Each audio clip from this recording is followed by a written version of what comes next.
साथियों नमस्कार, कैसे हैं आप लोग। मुझे पूरा उम्मीद है आप लोग अच्छे होंगे, स्वस्थ होंगे, मस्त होंगे। दोस्तों, आज संविधान दिवस है और संविधान दिवस में हर भारतीय नागरिक को एक कर्तव्य है कि संविधान के बारे में थोड़ी बहुत जानकारी जरूर होनी चाहिए, क्योंकि संविधान के द्वारा ही हम सभी को कुछ अधिकार मिले हैं और कुछ हम सबका अपना कर्तव्य भी है। तो इस वजह से संविधान दिवस के बारे में आप सभी को सबसे पहले तो ढेर सारी शुभकामनाएं हैं कि संविधान दिवस पर, और साथ ही साथ संविधान के बारे में थोड़ी बहुत जानकारी जरूर हम लोग एकत्रित करते हैं। संविधान दिवस कब मनाया जाता है? तो संविधान दिवस 26 नवंबर को मनाया जाता है और संविधान को हथियार बनाकर हक दिला रहे हैं जो भी भारत के नागरिक हैं। क्योंकि देखिए, संविधान लागू हो गया तो इसका मतलब ये नहीं है कि संविधान के द्वारा पूरी तरीके से देश संचालित हो रहा है। आज भी समाज में पूरी तरीके से कुरीतियाँ की भरमार पड़ी हैं, फिर भी ऐसे समाज के ऐसे नागरिक लोग हैं, उन कुरीतियों को दूर कर रहे हैं, लोगों को न्याय दिलाने का काम कर रहे हैं। वर्तमान में भी ऐसी परिस्थिति देखने को मिल रही थी। जब संविधान नहीं लागू हुआ था तो दोस्तों कितने प्रकार की समाज में कुरीतियाँ थी, कितने प्रकार का भेदभाव था, लोगों को हक अधिकार नहीं मिल पाता था। लेकिन अब वर्तमान की परिस्थिति बहुत अच्छा खासा है और संविधान में हर भारतीय लोग आस्था रखते हैं और संविधान के द्वारा ही हमारी समाज की व्यवस्थाएं चलती है, राजनीतिक व्यवस्थाएं चलती हैं और हर नागरिक को अपना हक अधिकार भी मिलता है। दोस्तों, यहाँ देखिए, आज देश संविधान दिवस मना रहा है क्योंकि 26 नवंबर है तो मनाएगा ही। इस दिन भारत में संविधान को अपनाया गया था। 26 नवंबर 1949 को अपनाया गया, यानी संविधान जो बनाने का काम हुआ था दोस्तों, 9 दिसंबर 1946 को संविधान की नींव पड़ गई। उसके बाद इसमें जो संविधान सभा द्वारा इसको अपना लिया गया 26 नवंबर 1949 को, यानी संविधान पूरी तरीके से बनकर तैयार हो गया था। आप लोगों ने पढ़ा भी होगा कि 26 जनवरी 1950 को इसको लागू भी कर दिया गया था। तो अपनाने का जिस दिन डेट रखा गया था उसी दिन को हम लोग क्या मनाते हैं? संविधान दिवस मनाते हैं, यानी 26 नवंबर को ही संविधान दिवस मनाए जाते हैं। इस संविधान ने हर नागरिकों को न्याय दिया, स्वतंत्रता दिया और समानता का अधिकार भी दिया। इन संविधान ने सामाजिक, आर्थिक, राजनीतिक जो भी न्याय मिलता है संविधान द्वारा ही हम लोगों को मिला है। ठीक, साथ ही साथ इस अवसर पर उन हस्तियों की कहानी जिन्होंने वंचित लोगों को उनका हक दिलाने का संकल्प लिया ना भाई, ऐसे भी हस्ती, ऐसे भी लोग रहे कि लंबे समय तक अथक प्रयास करने के बाद उन वंचित वर्गों को, जिसके साथ अन्याय हो रहा था, जिसका शोषण हो रहा था, उसको लोग न्याय दिलाए हैं। उन हस्तियों के बारे में भी कुछ कहानियों का यहाँ पर जिक्र है। लंबी लड़ाई लड़ी, जातिगत भेदभाव हो या महिला अत्याचार, यानी बहुत सारे लोग जातिगत भेदभाव हुआ करता था हमारे देश में, तो उसको भी लोगों ने न्याय दिलाया। महिलाओं पर अत्याचार दमन हो रहा था तो उसकी भी लंबी लड़ाइयाँ लड़ी गई, तो उनको भी हर संभव न्याय मिला। अन्याय के खिलाफ आवाज उठाई, इसके कई सकारात्मक नतीजे भी सामने आए हैं। संविधान के मूल्यों के लिए काम करने वाली संस्था वी द पीपल ने इनमें से कई लोगों को चैंपियन रूप से चुना भी है। अब यहाँ देखना है कि संविधान दिवस मनाया जाता है, मतलब 26 नवंबर 1949 को अपनाया गया था, उसी दिन संविधान दिवस मनाया जाता है। उसके साथ ही साथ ये आंशिक रूप से 26 नवंबर 1949 को देश में संविधान लागू हो गया था, लेकिन पूरी तरीके से 26 जनवरी 1950 को ही संविधान लागू हुआ था। और हमारे देश का जो संविधान है दुनिया का सबसे लंबा और लिखित संविधान भी है, और साथ ही साथ इसमें नागरिकों के अधिकार भी मिले हैं, उनके कुछ कर्तव्य भी निहित किए गए हैं। और बीते 76 सालों में संविधान में 100 से अधिक बार संशोधन भी हो गए हैं, क्योंकि समय और काल परिस्थितियों के अनुसार संविधान में संशोधन की भी आवश्यकता पड़ी, तो अभी भी कम से कम 105 के आसपास संविधान में संशोधन भी किए जा चुके हैं दोस्तों। साथ ही साथ संविधान सभा जब बनी थी उसमें कुल 389 सदस्य थे, लेकिन आखिरकार मुस्लिम लीग अलग हो गई, एक पाकिस्तान की मांग कर ली, तो आखिरकार उसमें 284 लोगों ने ही संविधान पर क्या किए थे? हस्ताक्षर किए थे। बाकी और लोग मुस्लिम लीग के साथ चले गए, तो इस वजह से संख्या कम हो गई थी। और इसमें एक और चीज़ें देखना है, जो ड्राफ्टिंग कमेटी थी जिसको बोलते हैं प्रारूप समिति। प्रारूप समिति के जो अध्यक्ष थे, जिनका नाम आप लोगों ने सुना होगा, डॉक्टर भीमराव अम्बेडकर, और यही भारत के संविधान का जनक भी कहे जाते हैं। 100 से अधिक बार संशोधन, जो महत्वपूर्ण संशोधन हुए हैं थोड़ी सी उसकी चर्चा कर लेते हैं।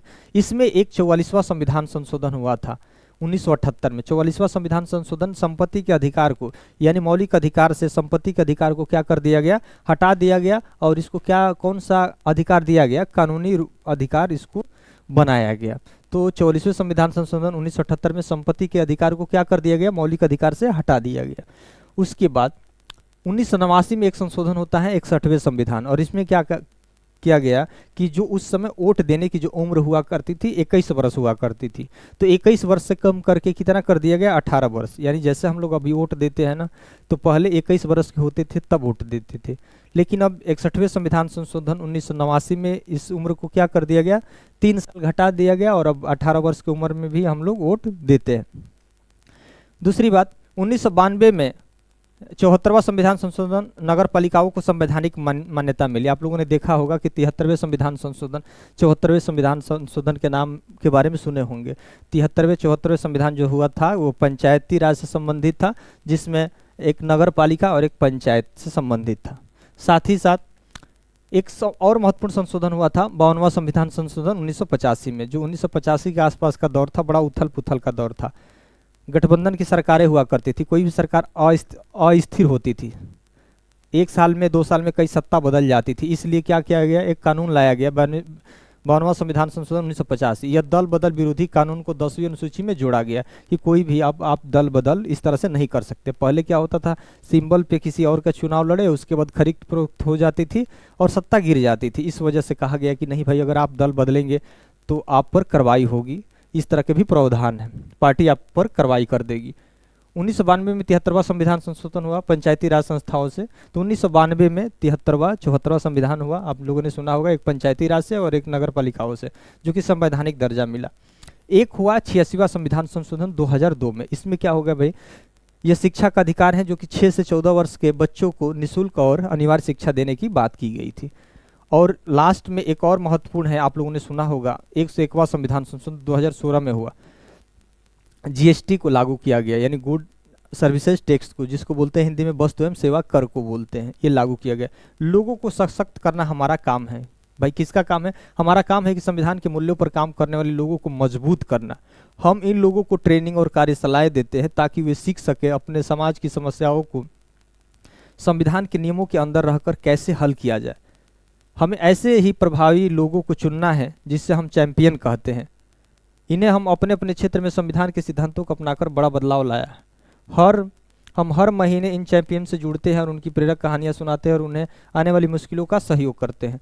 तो कुछ ऐसी भी हस्तियां होना चाहिए कि जो समाज के में, जो हमारे देश में संविधान है उसके अनुकूल चले, उनके मूल्यों को बताएं कि कैसे संविधान में आस्था रखें, कैसे जो समाज में कुरीतियाँ हैं, जो अन्याय है, उसको कैसे बुलंद करें और कैसे उसको सही करें, ताकि देश में हर लोग संविधान को माने, संविधान में आस्था रखे और संविधान के अनुसार यह व्यवस्था चले, ऐसी भी होनी चाहिए। तून चैंपियन, इनका नाम सुने होंगे, सायरा बानो, जो कड़े संघर्ष के दिलाई 3 तलाक की मुक्ति। सायरा बानो के केस के बारे में अगर आप लोगों ने सुना होगा, सायरा बानो एक मुस्लिम महिला थी। इनके पति ने तलाक 3 बार कह दिए, तो इनको क्या हो गया भाई, जैसे इनको तलाक दे दिया गया। अब इनको भाई कोई दोस्त था नहीं, अब इन्होंने कहा कि नहीं, 3 बार तलाक कह देने से अगर हमारा शादी का रिश्ता टूट जाता है तो यह कानून पूरी तरीके से गैर कानूनी है। तो उन्होंने कोर्ट में इसकी चुनौती दे दी, सुप्रीम कोर्ट में। सुप्रीम कोर्ट ने क्या किया, 2017 में ट्रिपल तलाक वाले केस को क्या कर दिया गया, पूरी तरीके से असंवैधानिक घोषित कर दिया कि यह तलाक वाला मामला क्या है, पूरी तरीके से गलत है और इसको क्या कर दिया गया, असंवैधानिक घोषित कर दिया गया। अब अगर आप तलाक बोलते हैं तो यह एक अपराध माना जाएगा। तो कम से कम ये मुस्लिमों महिलाओं के लिए एक हक और लड़ाई की बात की गई और एक अच्छा संदेश दी। और सायरा बानो ने जो है एक लंबी लड़ाई लड़ी ताकि मुस्लिम महिलाओं को इससे मुक्ति दिलाने का काम किया। दूसरी बात, सुरक्षा और सम्मान के लिए महिलाओं को सशक्त बनाए। भाई महिलाओं को सुरक्षा मिले, उनको सम्मान मिले, इसके लिए एक लंबी लड़ाई लड़ी पुष्पा पाल जी। उसके बाद भेदभाव के खिलाफ आवाज़ बुलंद की पुष्पा पाल जी। और जनार्दन सिंह है जो नागरिकों के अधिकारों के लिए 3 दशक से लड़ाई लड़ रहे हैं कि भाई नागरिकों के अधिकार से वंचित न किया जाए, सबको समान अधिकार मिले, सबको समान कर्तव्य भी रहना चाहिए। ट्रांसजेंडरों को हक दिलाने के लिए संघर्ष किया। तो ये कुछ महत्वपूर्ण हस्तियां हैं तो दोस्तों, जिन्होंने यह लंबी लड़ाई लड़ी और लंबी लड़ाई लड़ने के बाद उन लोगों को हक और अधिकार भी दिलाई, न्याय भी दिलाई, सम्मान भी दिलाई। तो ऐसे ही होना चाहिए।